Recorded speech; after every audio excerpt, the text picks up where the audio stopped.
morning, everybody. So today we're doing the Oklahoma Testing Facility Roadshow, and we are talking about things that are testing facility related. This won't be an advanced testing facility training. We are currently offering those weekly. Our next one that we're offering is next Thursday, and we're going to be offering them weekly after that.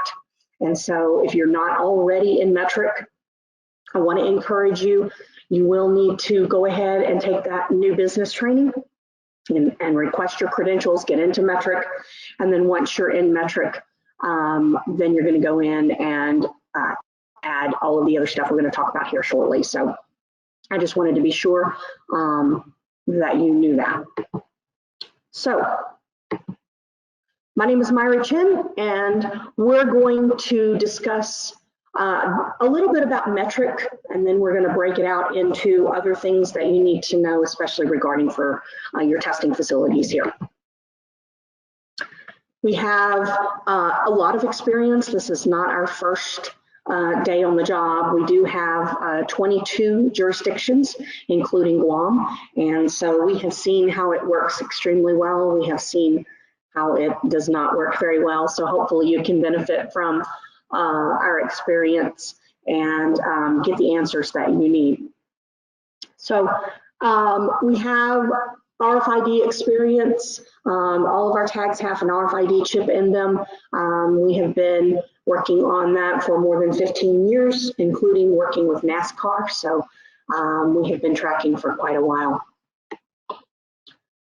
As you can see, with our jurisdictions, these are some of our jurisdictions we have here, but we have over 100,000 users nationwide, and this is growing daily since you find folks are joining us on a daily basis, including over 500,000 patients, which that number grows daily as well.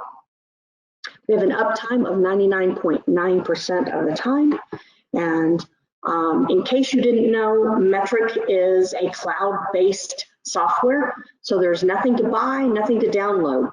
I know you already are spending money already, so we don't require you to have a computer, a specific computer, or hardware or software from us. You just go online, log in, do your stuff, and that's it. So keeping in mind that the software is created for the state to regulate, and you're going to use it to be clear and accurate in your reporting. So you have the user side.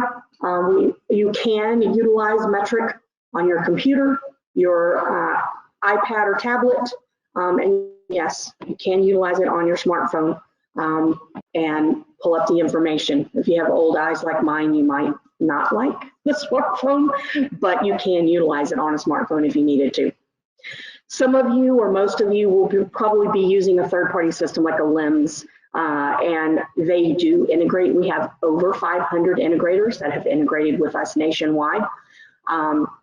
So whether you have a third-party LIMS that integrates in multiple states, they already are familiar. That's fine. They will be able to integrate with Metrc. If you have your own LIMS, maybe you created your own. I have several that created their own LIMS system. They took our training for the third-party integrators, and they're up and running. I do unfortunately have one young lady who she took a coding class in high school and thought she could write her own LIMS, and 2 years later she's still angry because she can't figure it out. But we have run the gamut.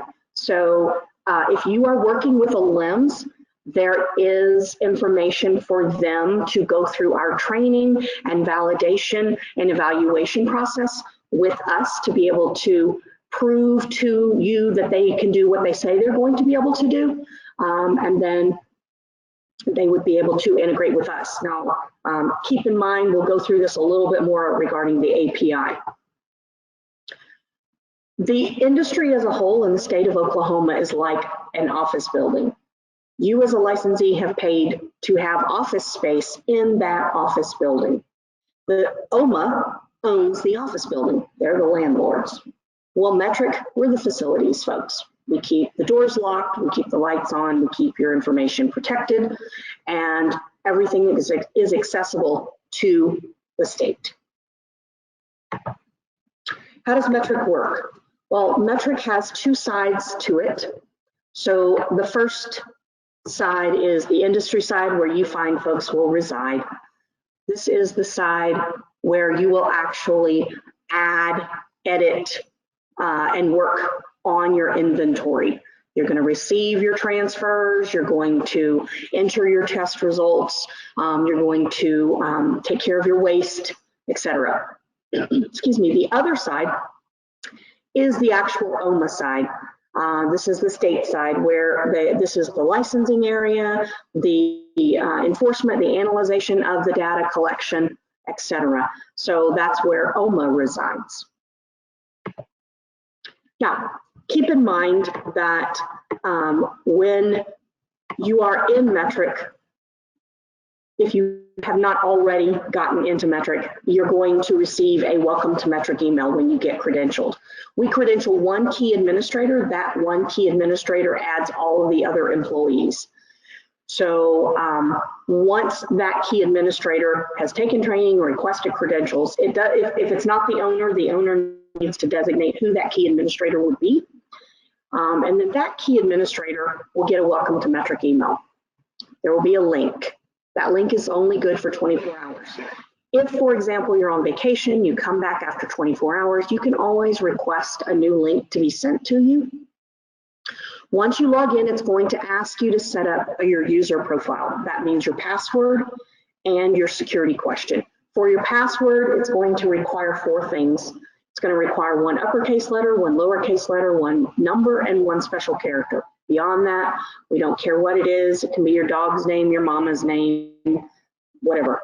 Your security question can be whatever you want it to be. If you were one of those that signed in a year ago and you haven't updated information, you may want to go ahead and update that security question if it's your ex's name, just saying. But you can change your security question at any time. You can also change that password anytime you need to. Once you're logged in, that key administrator is going to add all of the other employees that work at your facility. Now, we don't want to know about your HVAC or your plumber, but we do want to know the employees that actually work at the facility. And this is, again, for the state, okay? After the employees are added, you're going to add locations or a location to your facility. Now, this can be as generic or as specific as you want it to be. Let's say that your testing facility is not a large facility. You can create 1 location for the entire facility. You can also create multiples, and we'll talk about that a little bit later. Then you're going to order tags. Now, you don't need a plethora of tags. Please do not go and order 5,000 tags unless you feel that you're going to subcontract that much. You need to have some tags on hand, but I would not order more than 100 for sure.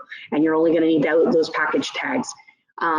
In case something happens or in case you have to subcontract. Now, I know that everybody at this point thinks that their testing facility hung the moon and is wonderful, and probably is.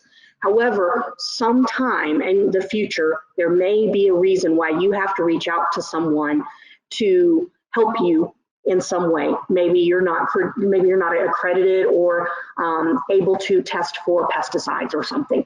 Maybe your equipment goes down. Yes, we've had someone's mass spec go down, and then they have to send samples off to someone else to help do the rest of their testing. And so in those cases, you're going to need to have those tags on hand. If the state ever does proficiency testing, then you're going to need to have those tags on hand. So if you are a testing facility that has already been in Metrc and has not ordered tags, I would say that we need to go ahead and rectify that, ordering just some tags to have on hand, just in case. You just never know. So the permissions that you have for the testing facilities are your packages, your transfers, your reports. Now, when you go in, you don't have to give all of your employees access to Metrc. You don't have to give all of your employees access to the other employees. You could add an employee in, and maybe they are just the receptionist or the person who receives folks into your testing facility, and you don't need them to have access to Metrc. You can still put them into Metrc, but they don't even know they have access, okay? If you are an owner or a key administrator, I would encourage you to have one other employee in case you ever want to go on vacation.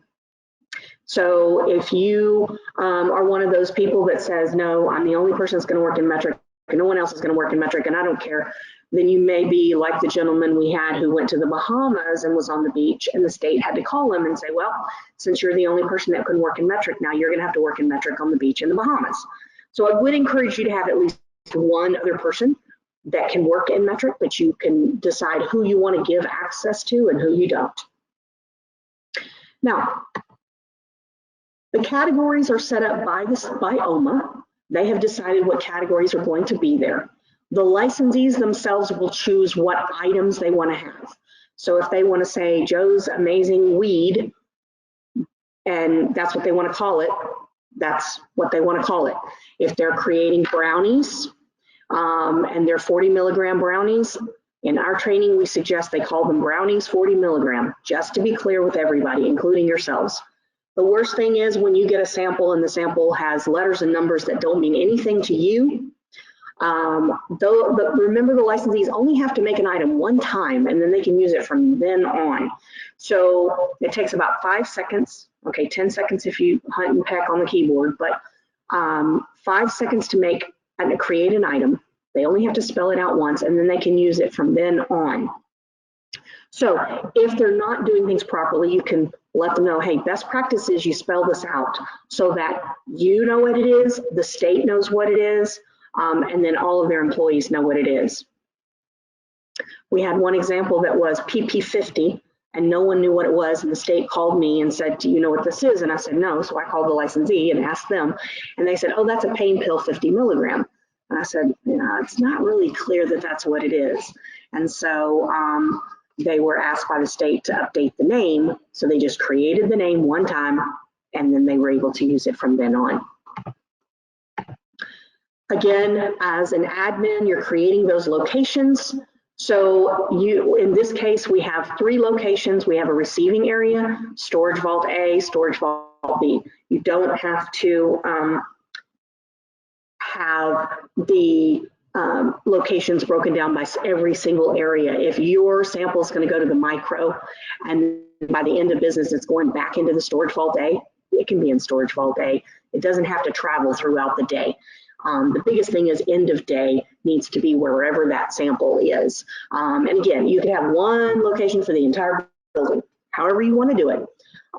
Just keep in mind that where those locations are, when the state comes in to do their inspections or their audits, then they're going to want to know where those areas are. So they will be looking for those specific sample or samples, and then you would want to know where to find them. So the chain of custody is very important for you to follow. And so when a licensee creates a test sample and they manifest it to you and you receive it in, that becomes part of your inventory. That's the chain of custody. So when they're making their samples, they're pulling from a source package, putting it into a new package. So over time, you will have those packages. You will always see where that sample came from. It will have its own sample ID number. You will have the source package ID number. You're going to have the harvest name, the harvest batch name that it came from, and you're going to have the source production batch number or name. The tags are going to be yellow for medical. They're going to have the name of the facility that created the test samples. So most of you are getting samples pulled by the licensee, is my understanding. Most of you are not going out and sampling yourself. And so the licensee is going to be creating the test sample in Metrc. They're going to be using their tags, okay? And it's going to have their license name and license number. Now keep in mind, if your testing facility is Joe's testing facility, but in OMMA's licensing, it's Joe's something else, right? the best testing facility in the whole world, then in Metrc it's going to be by the name of the best testing facility in the whole world. So keep in mind what you have the name in the licensing system for OMMA is what it will be in Metrc. Just kind of, you know, so if your clients are needing to know what your name is, you'll need to know what it is in Metrc. So when they're entering when they're creating their test samples or their retention samples, those tags will be on there with their name and license number. This is kind of good for you because it's traceability for you. You'll know where each sample came from. The next thing is it's going to have the state name, which will always be Oklahoma, and then it's going to have a 24 alphanumeric character number. It's a serialized number from the licensee. Keep in mind that the first 5 numbers are specific and generic only to Oklahoma and will always have the same numbers at the beginning of it. The second 6 numbers designate the individual licensee whose tag it belongs to. So if I'm creating my test sample, it's going to have my individual numbers. Those numbers are not going to change for my license, but it will only, for all of my samples I send to you from my grow license, for example, then those numbers will always be the same. So then the last 12 numbers are specific serialized numbers. So if you order tags and you order, let's say 100 tags, it's going to be number 1 to 100. The next time you order tags, we don't ask you what your last number was. We'll already send you, if you order 100 more, we're going to send you 101 to 200. So the last 12 numbers are the serialized numbers. Now, the package tag is perforated 3/4 of the way down. They're 3 inches by 4 inches. They are a sticker, okay? So here is what I will say. One portion of that package tag must be attached to the sample container. And I already know that y'all get all types of containers depending on the licensee. So it could be a Ziploc bag, it could be a plastic container, it could be a Rubbermaid tote, it could be, somebody had a little Rubbermaid Tupperware container, whatever it is. One portion of that package tag should be applied to the test sample. The other portion is for you all to use however you all want to use it. For your intake paperwork, for your chain of custody. I have seen some testing facilities have updated their chain of custody paperwork to have a space for them to peel off and stick those smaller portion of the tag on the chain of custody so that they don't have to worry about writing down all those 24 alphanumeric character numbers. You can do whatever works for you. And I have also seen testing facilities that maybe your chain of custody is online, it's all electronic. They stick those other portion of the package tags to the back of the manifest so that it's all there for them. However you want to use it, one portion of the package tag goes on the physical sample that they are bringing you or it is being brought to you, and one portion goes on is for you to use at your discretion however you want to do it. Now, the reason why, when we're talking about chain of custodies, you want to make sure that you're putting down, if you're sampling from something, and I know most of you don't, but if you actually sample from something, you want to verify the source package that was physically sampled from, because we're dealing with licensees that sometimes we have a fat finger moment or a dyslexic moment and we put in 23 becomes 32 or something like that.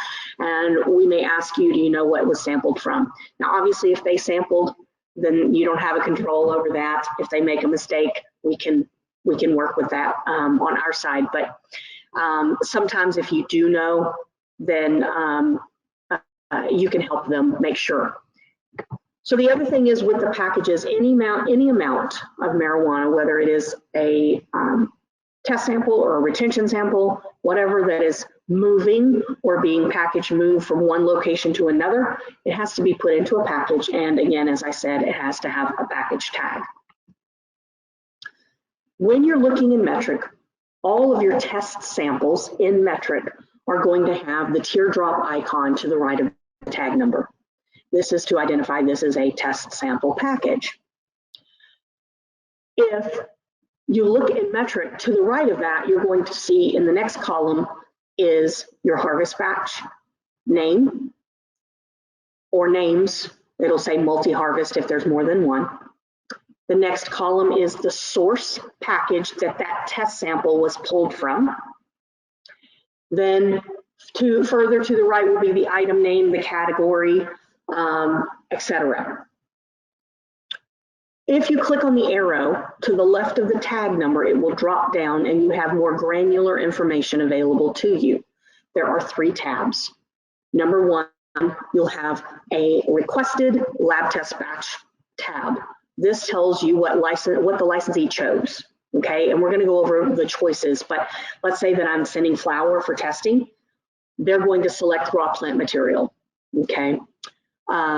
If they are sending a retention sample that is not a test sample or an R&D sample, the R&Ds will be created as a test sample, but if it's a retention sample, we're working with OMMA to see how they want that done. They're gonna be sending out information shortly, right? Right, ladies and gentlemen, right, Lee, right? So they're gonna be sending out information on how they want that done.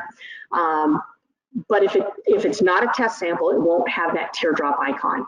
Now you can see that on the transfer manifest coming in before you even receive it, whether or not it's a test sample or not. Why do I say that? Because sometimes we have licensees that will accidentally send you their entire production batch of brownies instead of 5,000, instead of the 5 you wanted for your sample, you get 5,000. And so when you're looking at your manifest transfer area, you can see that there's 5,000 each on that manifest, and you can catch it and call them and I say, I think you sent us the production batch instead of our sample that we requested. So you can help them, they can correct that before you receive it. Also, you can see under lab results, if you have entered your lab results, those lab results will be listed under there as well. The third tab is the history tab. This will be important because you can see that you packaged 1 each brownie, 40 milligram, and the second line tells you that you took 1 each from package number 37. So it will tell you not only in a column in your packages grid what the source package was, in the history, it will tell you that they took it out, what source package they took it out of. Further, it will go, you'll be able to see that it was put on a manifest, the manifest number, where it was pulled, where it was sent from, the license number and the name of the licensee, as well as you. And then you can also see how much was accepted. Now, if you are an owner, manager, supervisor, this is a very interesting thing for you to see if the amount that was sent was the amount that was received. Now, no one in Oklahoma would ever take anything that they weren't supposed to, but I'm speaking from experience here of, you know, if somebody's sending 50 grams of Blue Dream flour and the cultivator says it was 50.5 grams, you get it to the testing facility and you're using your calibrated scales, it's not going to be 54.5. We already know that. Y'all are going to go to the 4th place after the decimal, which you can go up to 4 places after the decimal. And it's going to probably end up being 50.4998. That's fine. But when you receive it, if it's 25 grams instead of 50 grams, that's a big difference, right? So you can see that information of what was accepted and what was sent. Processors, y'all already know this, most of you. So processors going from raw product to a concentrate or extract. They're going to pull from each of those raw plant material packages to create their concentrate. This is a production batch. They can take that oil or concentrate, they can refine it, winterize it, turn it into distillate. They can take that oil and use it. They can create, from the raw product, they can create wax or shatter. They can create whatever they're going to create. And from that oil, then they can further process into edibles, non-edibles, etc. All of that's processed in Metrc. Whatever they create in the day, by the end of the business day, they should have it in Metrc. even if they're not at their final stage. When they have changed the product physically or chemically, if they have added an additive lipid terpene flavoring, or if they're changing or combining categories, it's a new production batch. So when they have the product, they're going to package it, and it's really important. They're going to package it how the patient or the consumer will purchase it.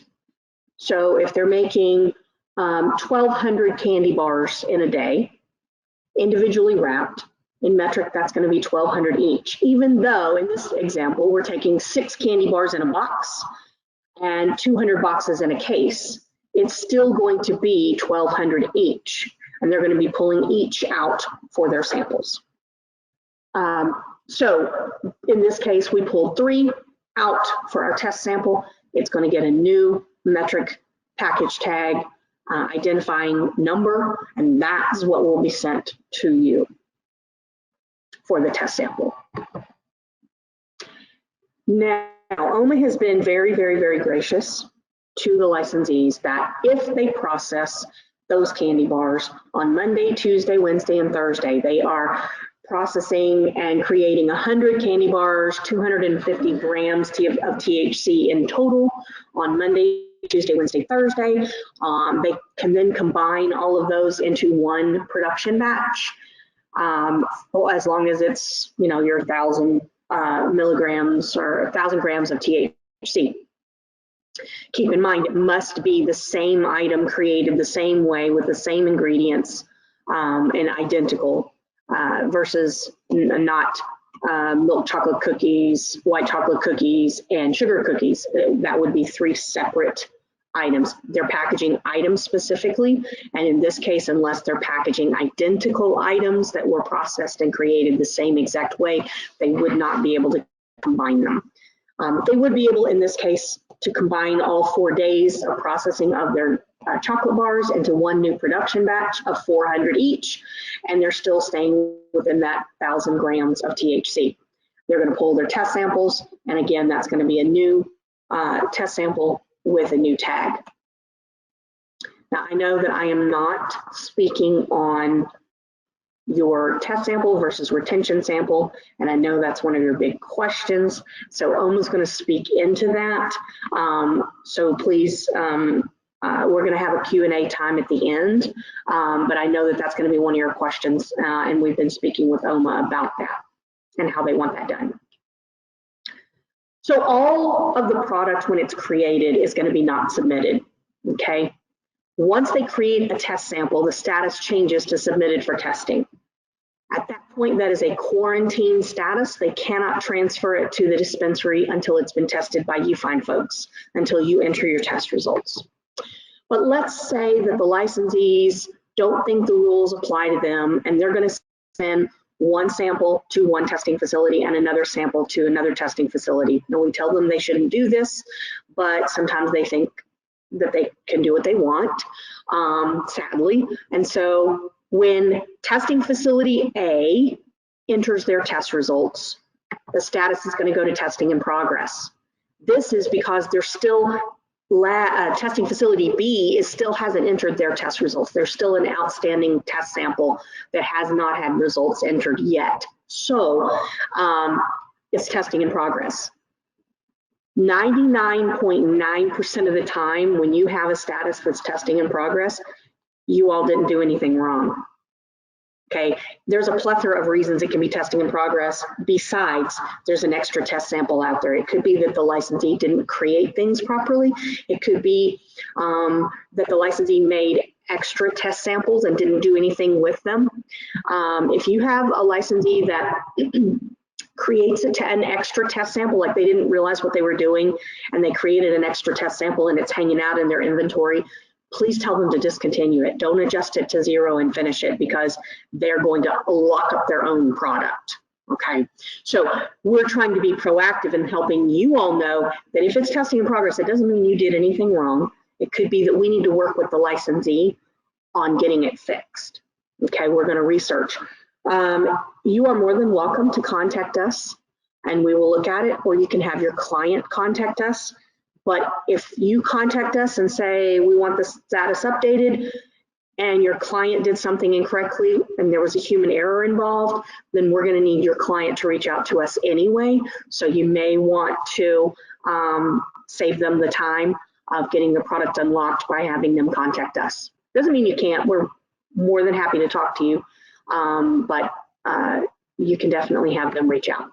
Now, once both testing facilities have entered the test results, it's gonna be test passed or test failed, depending on how the results were entered. Now, I'm going to tell you that in my example, this is not going to be the norm, right? Normally there's going to be one test sample sent to one testing facility for the testing, and hopefully Mary Poppins World, it will say test passed. Keep in mind, you all are simply entering the individual analytes that are required for that sample, entering the value found on analysis, and whether or not that passes or fails within the state limits. You don't get to decide whether it passes or fails because the system aggregates that for you. As in my example where you had testing facility A and testing facility B, neither one of you know that the other one has a sample, and so you don't know if they're passing or failing, and they don't know if you're passing or failing an analyte. So at that point, you're going to enter your results. You're going to individually say each individual analyte that you have, whether that passed or failed, the value found upon analysis, and then the status of the product is aggregated by Metrc. We put all of those together. If there's any failures in there, then it will fail. Also, we have worked very closely with OMMA in getting all of the required test types into the system so that they're all covered. We're going to talk about entering those test results here in just a moment. So what does that look like? If it passes, everything's passed, released for sale, everybody's happy, your client's happy, everything's hunky-dory. What happens if they fail? So if they fail, the licensee has to make a decision. We've had some testing facilities who've tried to dictate to licensees what they have to do in other jurisdictions. And so the licensee has to decide what are they going to do. Are they going to retest if that's allowed by rules and regulations? They're going to destroy the product, which we all know that's not going to be their first, second, third, or 12th choice. Or can they remediate it, again, allowed by rules and regulations? We have also worked with OMMA to get the system built to where if they have to, if they have a product that they're allowed to retest, the system will allow them to retest it. If they're allowed to remediate it, the system will allow them to remediate it. If they're remediating a product, then that remediation, they will put into the system that it was remediated and how it was remediated, the steps that they took, what method they used, and the steps that were taken. Now, keep in mind that if they did remediate the product, the status changes from test failed back to remediated, so that now it's a clean slate, so that now that they're testing the remediated product. So they make the choice of what they want to do. What happens if in my original sample, we had two samples sent to two separate testing facilities, and they have it retested? The first sample passes, the second sample fails. Then the status goes from test failed, goes to awaiting confirmation because there were two samples. It's waiting on the results of the second sample.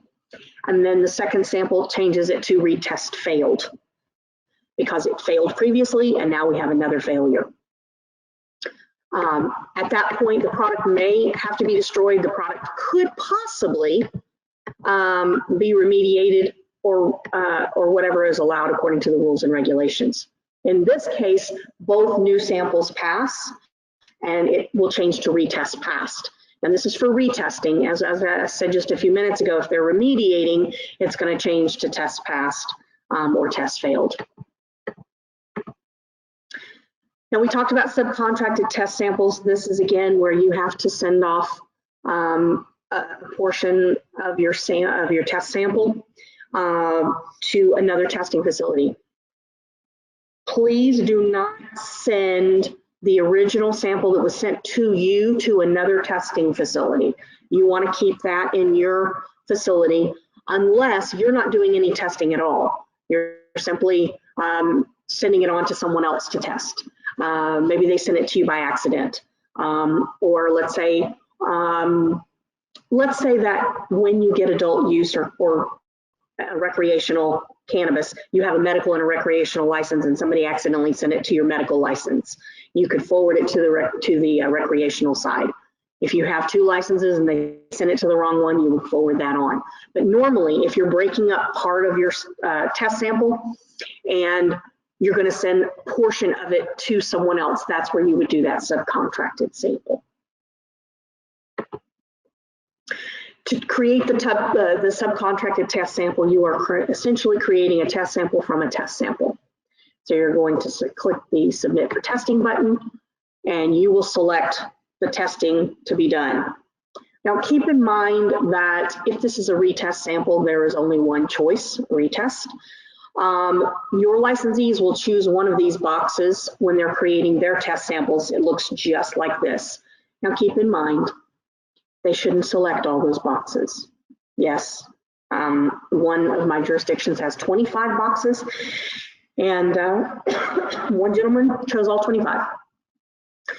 So I had to call him and let him know. He's like, well, I just thought, they were there. I thought I'd check them. No, we need to only check the box that we're actually having the testing done for. Now, they can do state required testing and R&D at the same time if they want in the same sample. Excuse me. But they can also do R&D separately from the state required. So you would select whatever that is, pull from the original sample and create your new sample, then you're going to transfer.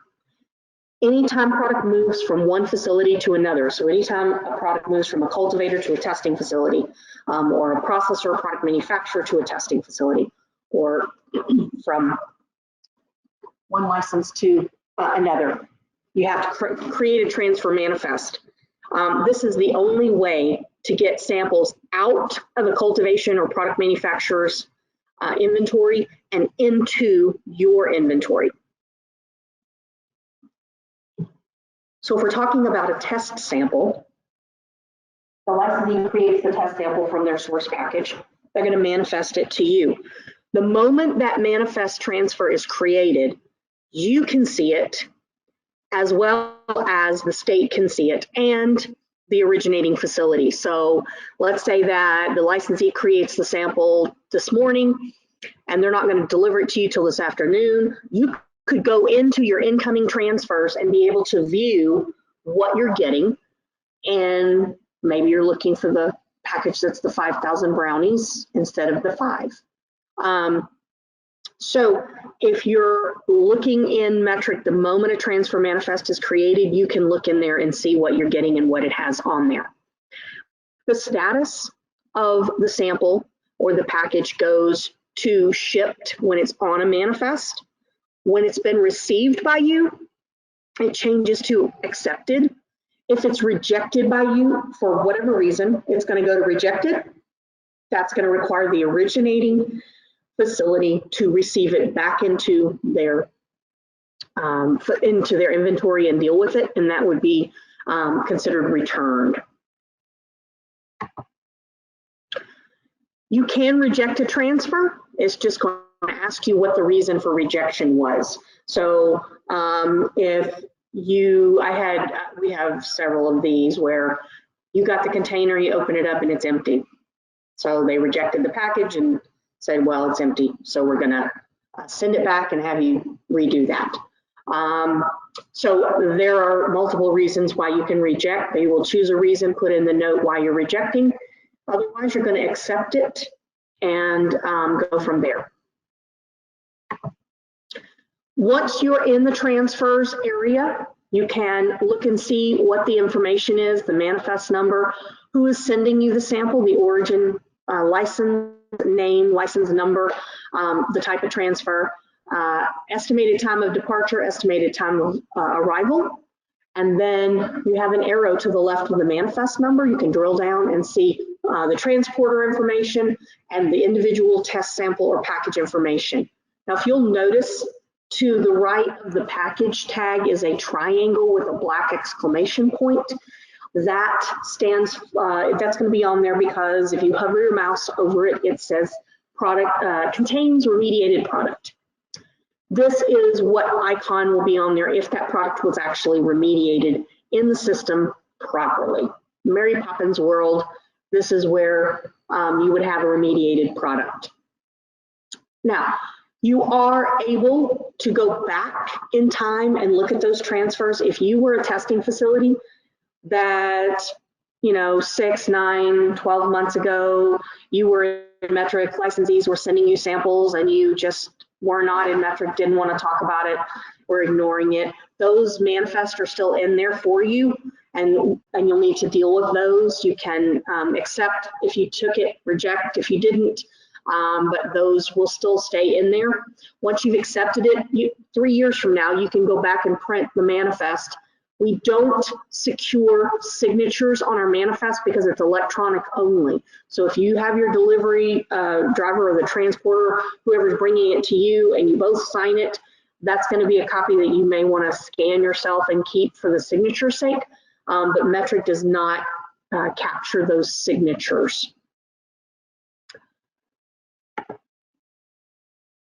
Entering your test results. There are 3 ways to enter your test results. You can do it manually, which I know is each and every one of your favorite way to enter test results. You can do all of it through CSV. Now, if you have not taken the advanced testing facility training, which you will need to do before you can receive your samples, in that training, at the end of the training, we send the owner, manager, and supervisor a testing facility user guide, as well as a CSV test batch template spreadsheet. And what that is it's a CSV file template that all you have to do is copy and paste it, update the information if your LIMS is not integrated with Metrc, and then you'd be able to upload that CSV immediately. The third way is through the API, which is through your third-party LIMS or third-party system. If your LIMS is not currently integrated, as I said, we're going to talk about that in a little bit and give you that information for them on their behalf, and so that you can give that to them. All results should be entered accurately and scientifically, and you can go up to 4 places after the decimal, as I said.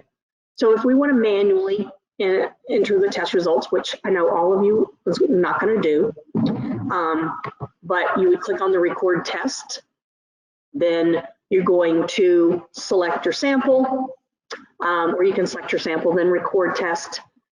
The box that says document, this is the select files where you're going to add your COA. Your COA is going to be a PDF, and you can upload it. And then below that is your test batch. This is the batch that you're going to select. You're going to select whatever test batch that you're testing for, and it will auto-populate the test types or analytes that are required as part of that grouping. So for raw plant material, the system already has all of those test types or analytes populated for you. If you're doing a CSV, there is a import icon that looks like a piece of paper going out to Metrc. That's the icon that you will create a CSV. Now, I'm going to tell you, in that testing facility user guide, all of this information and much more granular detailed screenshots and step-by-step instructions are in that guide for you. So we're just giving you an overview today, but if you take the training and then you get that guide, trust me, it will answer a lot more of your questions for you. Once you've entered your lab results, those lab results are going to show on that under that lab results tab, as we talked about. Also, all the way over to the right, there will be an extra column that will have a Docs button. If you click on that Docs button, that's how you would be able to view your COA that you uploaded. That's also how the licensees, your clients, will view that COA as well. Waste disposal. Now we understand that you all have the waste disposal companies that are coming in and are picking up your waste. So in Metrc, you're going to pull all of the weight out of whatever packages that you're pulling from your samples post-analysis, and you're going to create a waste sample or a waste package. Now keep in mind that that waste sample package, you'll need to contact your waste company to find out how they're going to take it, right? If they allow you to put everything together, or if you're going to have to separate it, that's how they're going to have to tell you how they do that, because I think there's a lot of them that are doing it differently. But let's say they allow you to put it all together. You pull all of the weight out of whatever samples you're pulling from into one new package tag and send that on the manifest to the waste disposal license. Just like you are receiving the manifest, you're creating one to send out. So when you go in to into the system, you will create that waste package, then you're going to create the transfer to send it out. Also, you have the ability and access to some reports in the system. If you can see when your packages were adjusted, like for waste, you can see your packages inventory. You can see all of the information for that via CSV, Word, Excel, and PDF. However you want to get the reports, you can have them. There is a lab samples report. Keep in mind that that is a lab samples report by the client that sent it to you. So when you're creating that lab samples, if you haven't created them, it's not going to show anything for your license, but it would show for their license. Integration, we talked about your LIMS system. That integration piece can be found at api-ok.metrc.com/documentation. This is where your LIMS system would go, or your third-party system would go to get integrated with Metrc. You can also go to metrc.com/Oklahoma. We do give a list, an updated list over all of the integrators that have integrated with us, that have passed our evaluation and are able to integrate, and what they're able to integrate for. Why is that important? We have some integrators that they can integrate, but they can't integrate for everything. So some of them don't work with testing facilities. Some of them only work with testing facilities. So you can see an up-to-date list of those validated integrators. So if you don't have a LIMS and you want one, you can definitely go online and look to see who's validated. They will need to contact us and walk through that process of taking a training and then doing an evaluation to show that they can do everything that they say they can do, and then they would be able to get an API key. Now keep in mind, the API keys, there's 3 of them. So you have an API key when you get credentialed into Metrc. Every license has an API key. It is connected to your login. You can, the second key is with your LIMS system, your third-party system. That third party has their own API key. Once they pass the evaluation, we give them their API key. The third API key is with Metrc. You have to have the 3 in order to communicate your inventory through their system to Metrc. You can set up an API key for each employee if you have multiple employees doing it, or you can set up one through one employee. Depending on your LIMS system or your third-party system, they will tell you whether or not they can do multiple API keys. All right, for support, if you're logged into Metrc, on the long black navigational bar is support. There is the Metrc manual user guide, which is a generic guide. It is not Oklahoma specific. It's 250 plus pages, and There's a section on RFID if you care, otherwise we can cure your insomnia. So there's the state supplemental, which is more Oklahoma specific. And then we have, as I said, the testing facility user guide, which you will be receiving once you take the advanced testing facility training.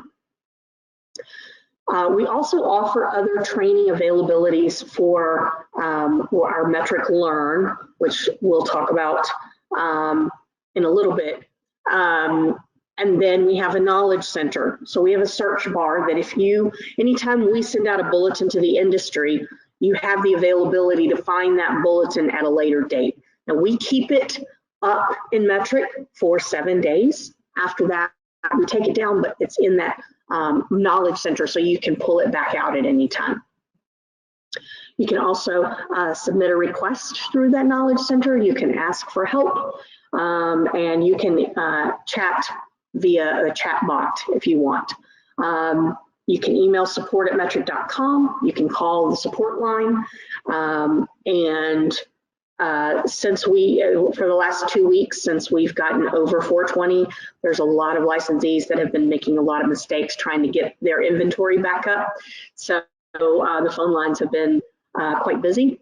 It seems like it's starting to calm down, but they have been trying to get their inventory corrected for a lot of states.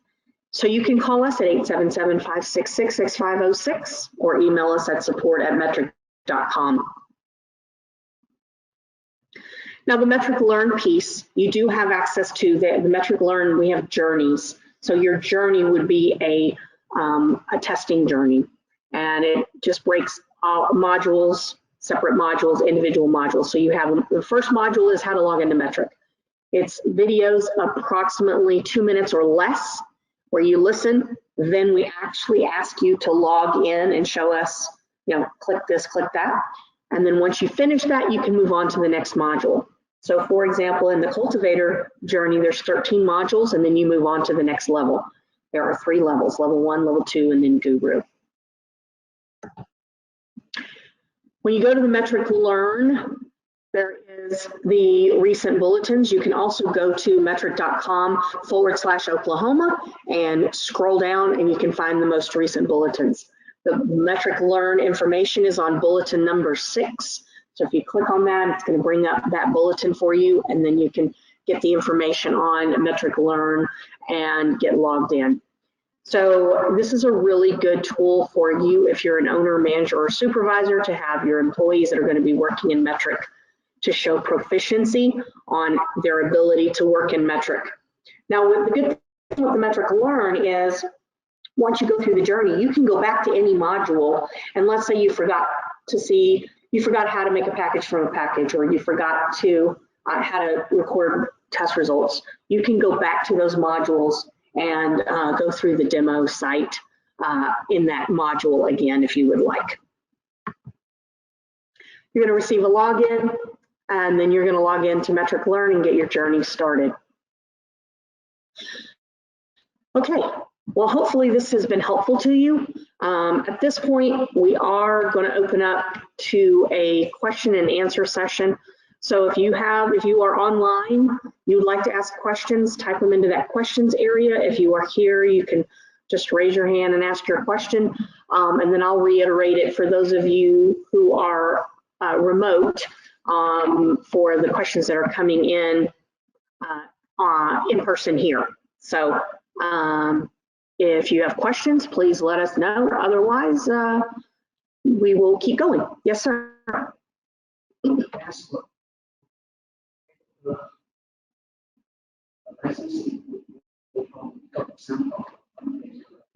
You're talking about a transporter that picks up from one place and delivers to another? Yes, sir.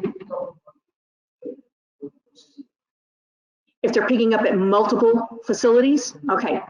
So let's say that I'm going to go pick up a sample at Becky's and Lee's, and then I'm going to deliver it to your testing facility. I'm going to have 2 separate manifests. One from Becky that's going from Becky's facility to yours, and one from Lee that's going from yours. So I'll have 2 manifests, the transporter. I'm going to select I departed Becky's, facility whenever I departed it. Then I'm going to select that I departed Lee's on his manifest. And then when I get to your facility, I'm going to say I arrived from Becky's and I arrived for Lee's. And then I'm going to have you, I'm going to give the product to you. You're going to receive it, signature, whatever. I'm leaving as the transporter. From there, you will count or weigh, verify the samples that you're getting, and then you will go into Metrc and you're going to actually receive the samples, reject the samples, whatever you need to do from there. And then after that, then you would actually do your analysis. Those samples, once you receive them on the transfer, in Metrc, they are moved, that sample is moved into your inventory. So it's now your property. Then you're going to keep that sample, you're going to analyze it, do whatever you need physically with it. At the end of all of your testing, then you're going to go back into Metrc or into your third-party system if you have a LIMS, and you're going to record those results. Those results will either be recorded into Metrc or your third party will integrate them into Metrc and enter the test results. At that point, you're going to keep your sample for your required time, right? The licensee, once you enter the test results into Metrc, it's real time. So if I enter the test results and I'm entering them right now, then Becky would be able to see her test results as soon as I entered them. It's real time. They would be able to see the test passed or test failed status, whatever it is. Then you're going to wait your appointed time until your sample's ready to be wasted. You're going to contact the waste disposal, pick that up, and then finish your samples once they're empty and gone. So that's kind of an overview in a nutshell. I hope that helps. Okay. Any other questions? Yes, ma'am.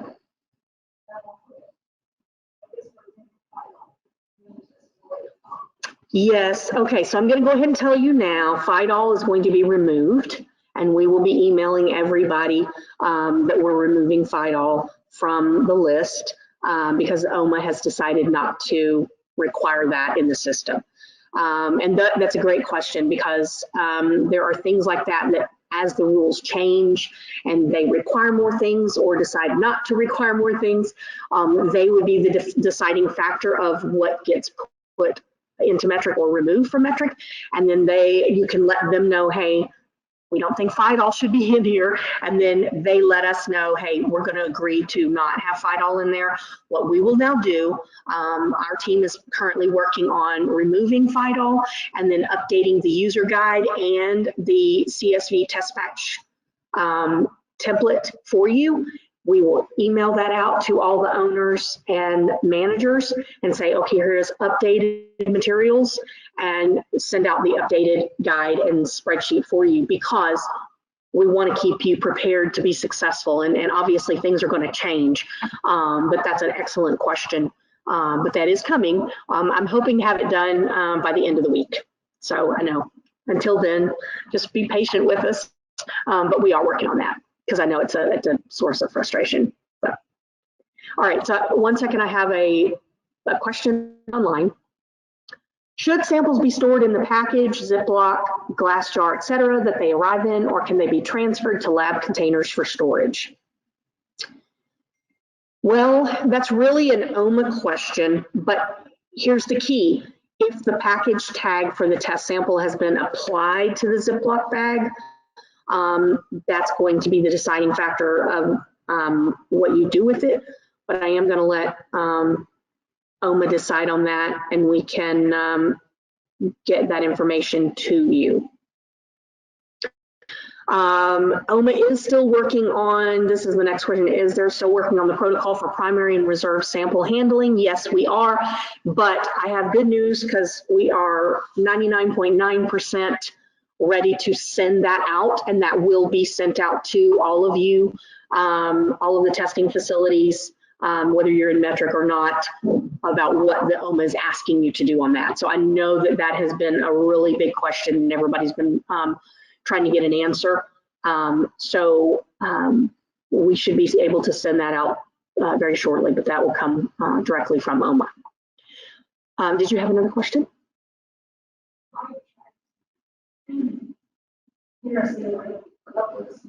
You tried to enter a COA? Okay.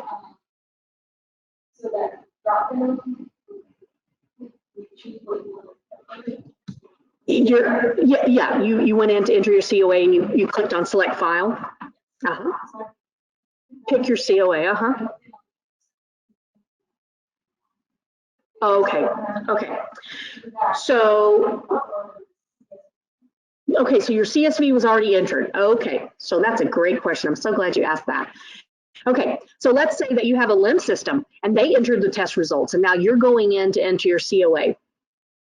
You're going to go into that lab results tab and you're going to go all the way to the right of those lab results. There's going to be an upload button.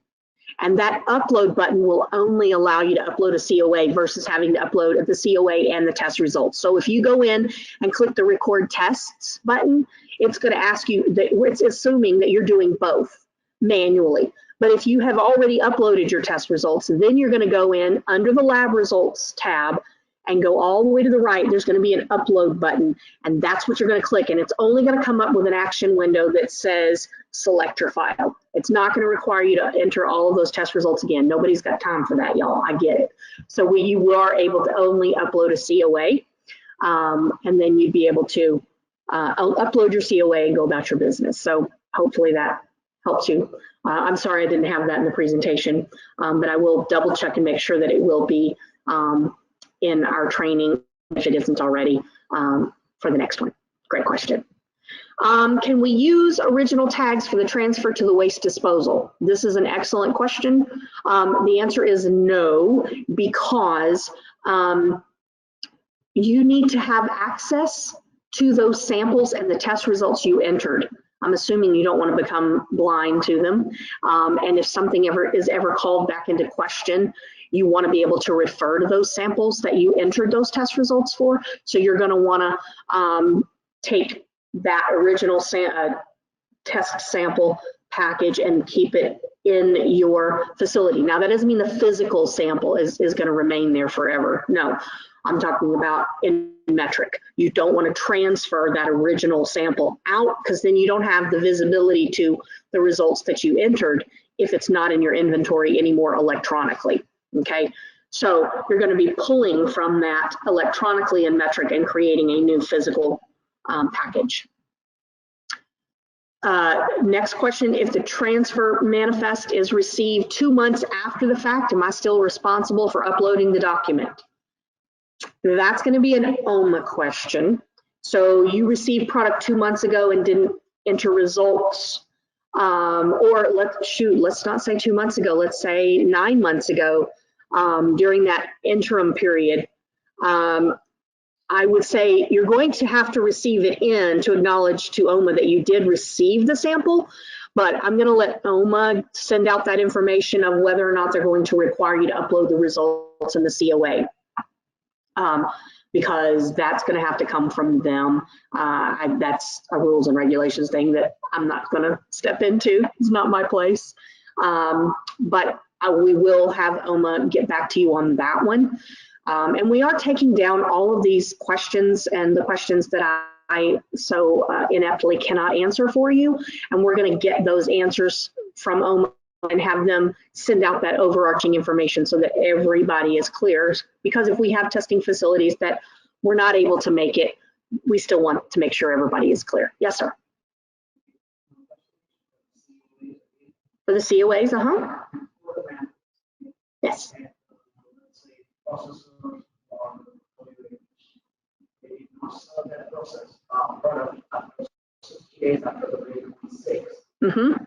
So they still have the product on site. They didn't sell it all, and you didn't upload the COA because it was before you were in Metrc.